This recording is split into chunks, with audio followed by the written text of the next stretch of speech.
ब्रह्म कुमारी तीर्थ स्थली पर सूचना और संवाद के सभी राजदूतों को मेरा सप्रेम नमस्कार।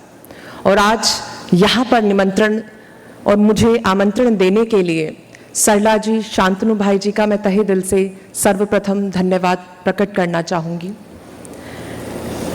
जब वो हमारे लिए दरवाजे खोलता है तो यूं खोलता है, जब वो हमारे लिए दरवाजे खोलता है तो यूं खोलता है कि हम चुप रहते हैं और जमाना बोलता है।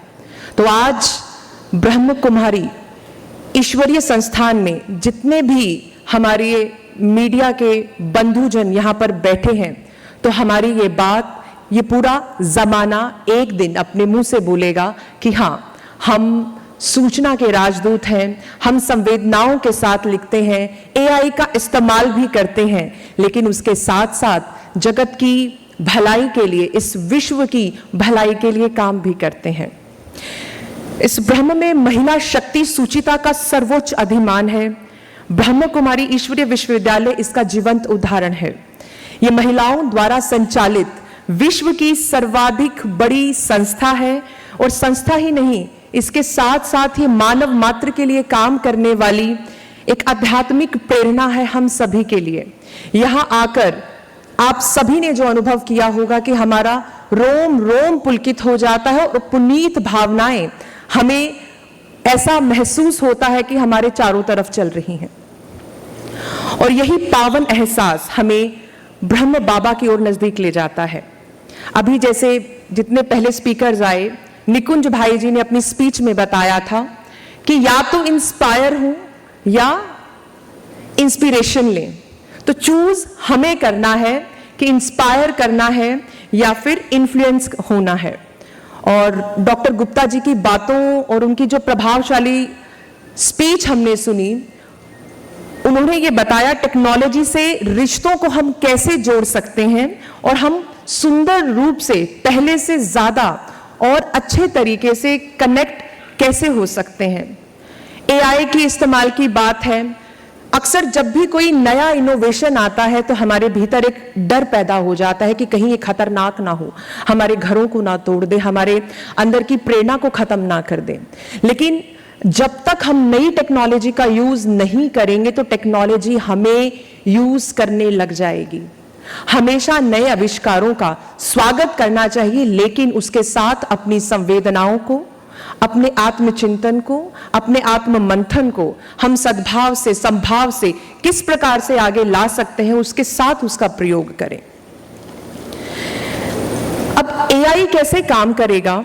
ईमानदारी का काम करेगा या बेईमानी का काम करेगा, एआई को नहीं पता। लेकिन एक सचेत आत्मा होने के नाते हमें यह मालूम है कि हम जो लिखने वाले हैं, जो न्यूज चैनल पर ब्रॉडकास्ट करने वाले हैं, वो आगे आने वाले समय में युवा पीढ़ी को एक नया संदेश देगा या विश्व पटल पर अपनी एक नई पहचान लिखेगा और इस देश को दिखाएगा, दुनिया को दिखाएगा। ये हम लोगों को तय करना है। गूगल की बात करें, माइक्रोसॉफ्ट की बात करें, गूगल में ई कॉमर्स बहुत जोरों पर चल रहा है। माइक्रोसॉफ्ट ने कितने 8 मिलियन इन्वेस्टमेंट एआई के ऊपर किया है कि किस प्रकार से हम ज्यादा से ज्यादा लोगों को लाभान्वित कर सकते हैं। और या यूं कहें, हर कोई इंसान, आप में से जितने यहाँ बंधुजन बैठे हैं, हर कोई अपनी लाइफ में एक ईज चाहता है क्या, कि मेरे पास एक ऐसा चिराग हो, मेरा अपना चिराग हो, जो हमेशा कहे जो हुक्म मेरे आका, जो उससे कहूं वैसा वो कर दे।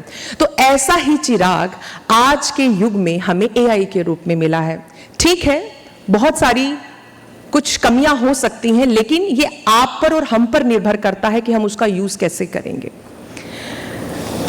जीपीटी की बात करूं, हमारी कल्पना, हम अक्सर अपनी कल्पनाओं में जीते हैं। बहुत सुंदर कल्पना हम अपने लिए गढ़ते हैं, एक नया संसार और आभासीय संसार अपने लिए गढ़ते हैं। अगर आज हम यहाँ इस सभागार में बैठे हैं तो सभी लोग ये कल्पना कर सकते हैं कि चारों तरफ सुगंधित वातावरण है, ऊपर से फूलों की वर्षा हो रही है और संसार में चारों तरफ से आपके लिए तालियां बज रही हैं और एक बहुत सुंदर संसार आप लोगों के लिए बनाया है।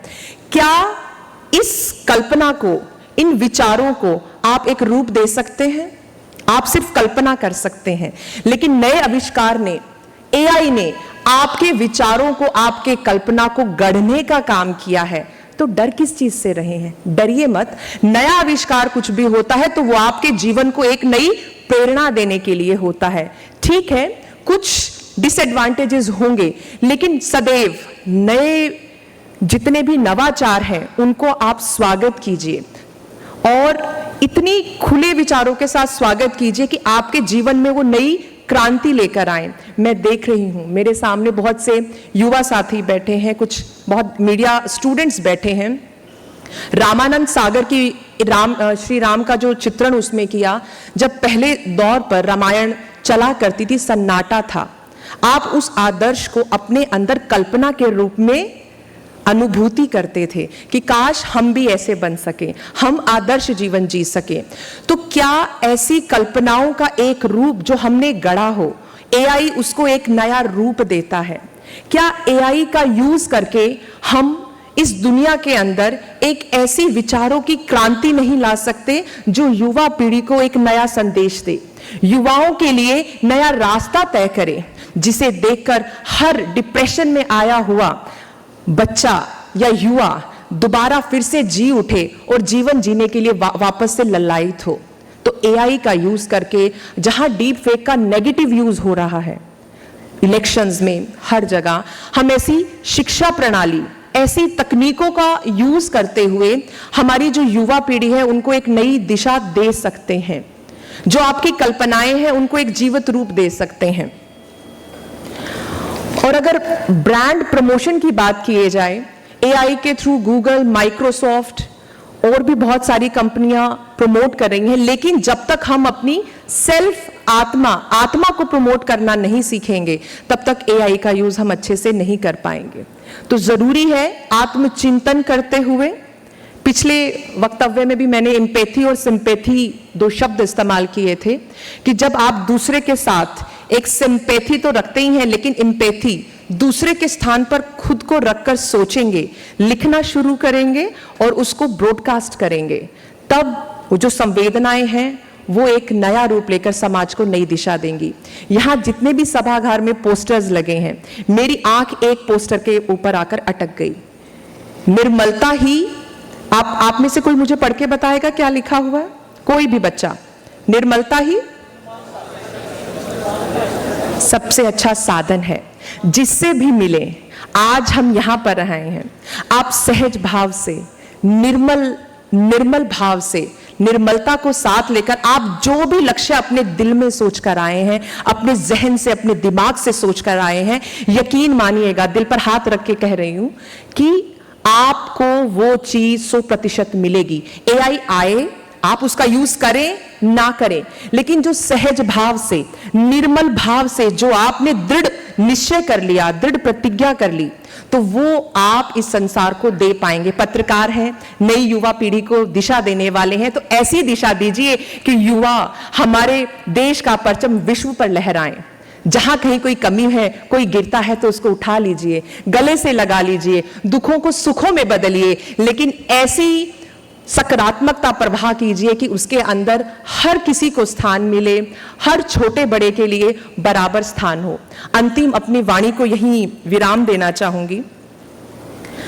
जाने माने शायर शेख इब्राहिम जौक का मशहूर शेर है, अब तो घबराकर ये कहते हैं कि मर जाएंगे, मर के भी चैन नहीं पाया तो किधर जाएंगे, जब किधर जाए का जवाब मिल जाएगा तो होश आएगा।